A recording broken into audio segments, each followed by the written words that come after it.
16 years ago, I met my friend Mercy. Mercy worked for Listec Cyber Cafe, where I frequented whenever I needed to browse. She's a happy, jolly, welcoming lady, and quite resourceful. She introduced me to Hillsong. I don't know how many of you know about Hillsong. I enjoyed listening to Hillsong to date. Mercy also introduced me to this man.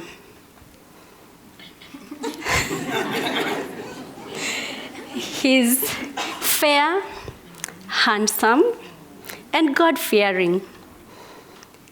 Qualities that I really admire. And a friendship brewed between I and the man. So we started spending time together. We started going to church together. We would juggle between his church and my church. We started sampling. We would sample restaurants together, and even recipes. We had cookbooks. He had some and I had some. And before I knew it, I was in the box. Not only was I in the box, I was quite comfortable in that box. I had moved in, unpacked, even set up a table in that box. Sooner than later, he popped the big question, and I said yes.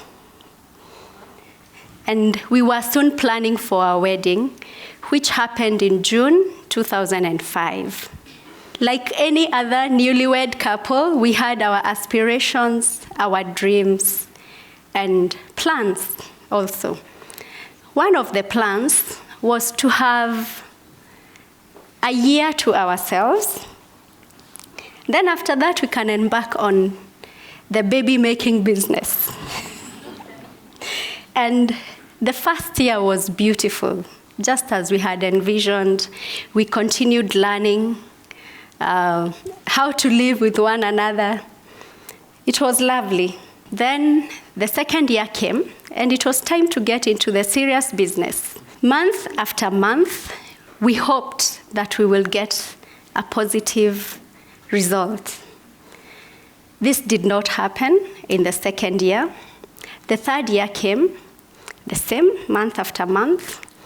It didn't happen. By now, people were asking questions. Others were talking. A few were bold enough to ask the questions. It's been 3 years plus. There's no baby, and there's no sign of a baby. Don't you think people will start talking?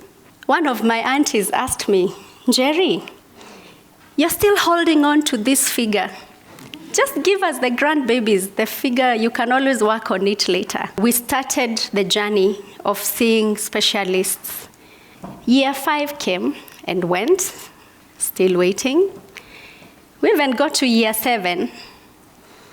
In the meantime, there were a few surgeries here and there, but there was also a degree, CIM diploma, and I even started on the postgraduate diploma. As we approached the first decade together, I started experiencing some pain on my left side of the body. And that side was quite used to pain because from teenage years, I had suffered from endometriosis.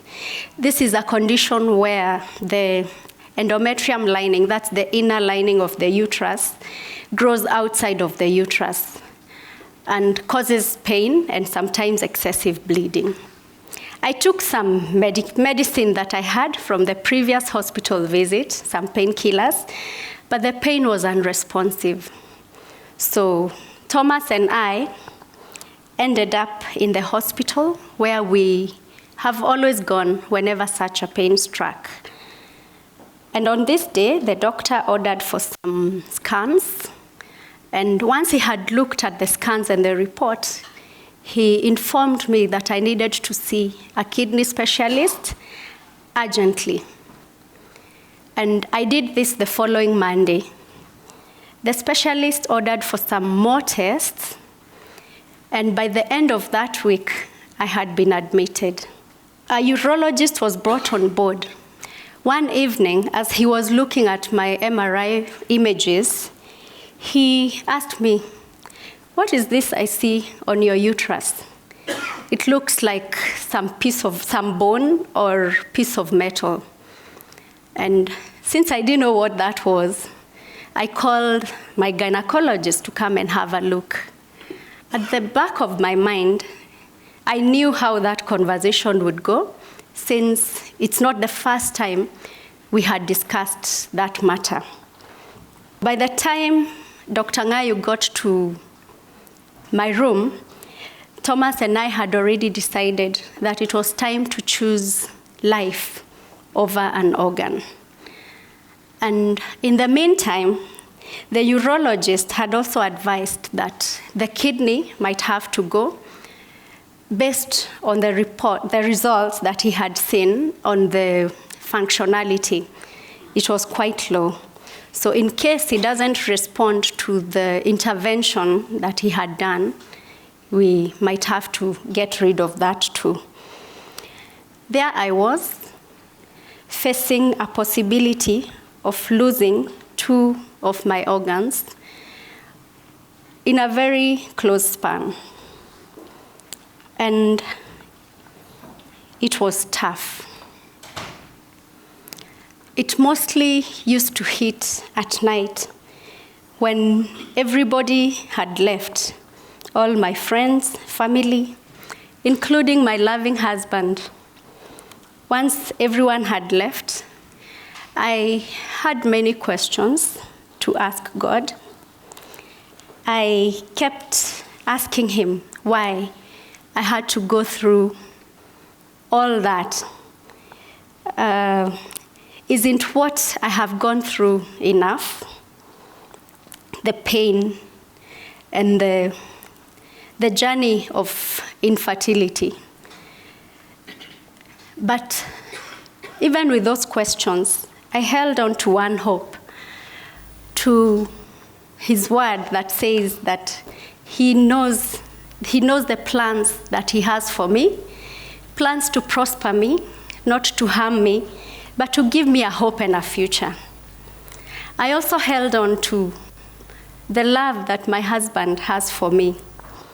He has been with me, even when I felt I didn't deserve love, to be loved.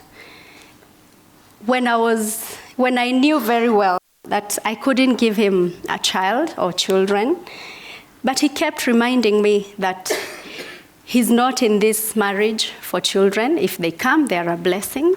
But he married me for companionship. So that kept me going.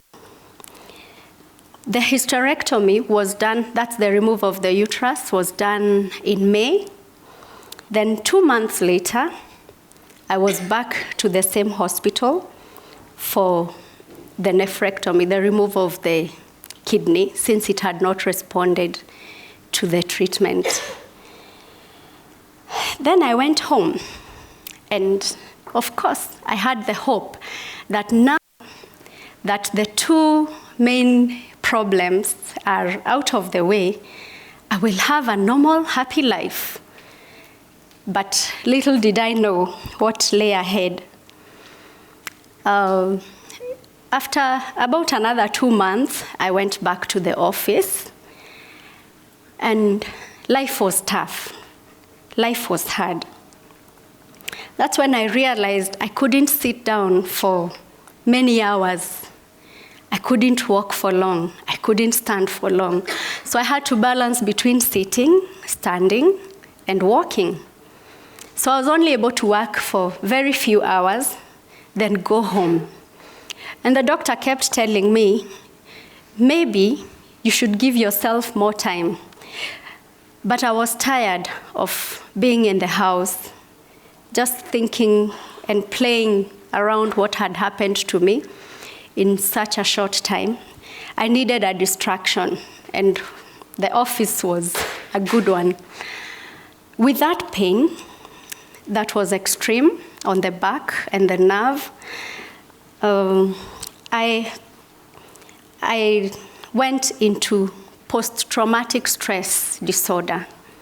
So my personality changed from this bubbly, happy-go girl to one who is just reserved, comes, does her few hours of work and leaves.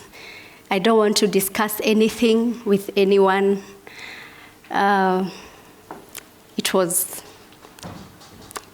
hard. People thought I just want to be in a cocoon. They had no idea what I was battling with internally. Others thought that, it's a bit unfair that this one is doing this amount of work and we have this amount of work. But somehow I managed to forge through. Eventually, I had to seek help when the nightmares began. I was quite afraid of being unwell, having gone through what I went through. Any thought of being unwell threw me to panic attack. So eventually I had to seek help. I saw a psychiatrist, and I was able to get out of that. I also had to start going for physiotherapy. For those of you who think physiotherapy is about massage, there's no massage. It's painful, it's intrusive, it's not fun. So I've been doing physio, I think for the last 3 years or so. And the fact that I'm here in front, I climbed those stairs, is a testimony. So